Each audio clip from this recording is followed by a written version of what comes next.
মুর্শিদাবাদ জেলা থেকে বাংলাদেশে বিপুল পরিমাণ কাশির সিরাপ পাচার করতে গিয়ে শামসেরগঞ্জ থানার পুলিশের হাতে গ্রেপ্তার হলেন এক বাংলাদেশি নাগরিক। পুলিশ সূত্রে জানা গেছে, ধৃত ওই যুবকের নাম মোবারক আলী। তার বাড়ি বাংলাদেশের চাপাই নবাবগঞ্জ জেলায়।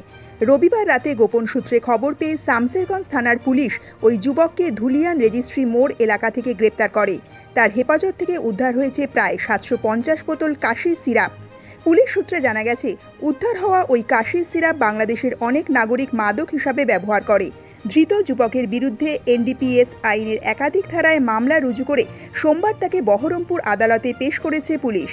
পুলিশ সূত্রে আরও জানা গেছে, ধৃত ওই যুবক কয়েকদিন আগে আরও কয়েকজন বাংলাদেশি নাগরিকের সাথে অবৈধভাবে বাংলাদেশ থেকে ভারতে প্রবেশ করে। এরপর মুর্শিদাবাদের কয়েকজন বাসিন্দার সাহায্যে সুতিন মহদালপাড়া এলাকা থেকে বেশ কিছু বোতল কাশির সিরাপ সংগ্রহ করে ওই বাংলাদেশি নাগরিকরা রবিবার রাতে একটি টোটো গাড়ি করে শামসেরগঞ্জের ভেতর দিয়ে ভারত বাংলাদেশ সীমান্তে যাওয়ার চেষ্টা করছিল ওই বাংলাদেশি অনুপ্রবেশকারীরা। গোপন সূত্রে খবর পেয়ে শামসেরগঞ্জ থানার পুলিশের একটি দল ওই টোটোটিকে রেজিস্ট্রি মোড় এলাকায় আটকায়। এরপর ওই গাড়িটি তল্লাশি করতেই উদ্ধার হয় বস্তার মধ্যে রাখা কাশির সিরাপের বোতলগুলো।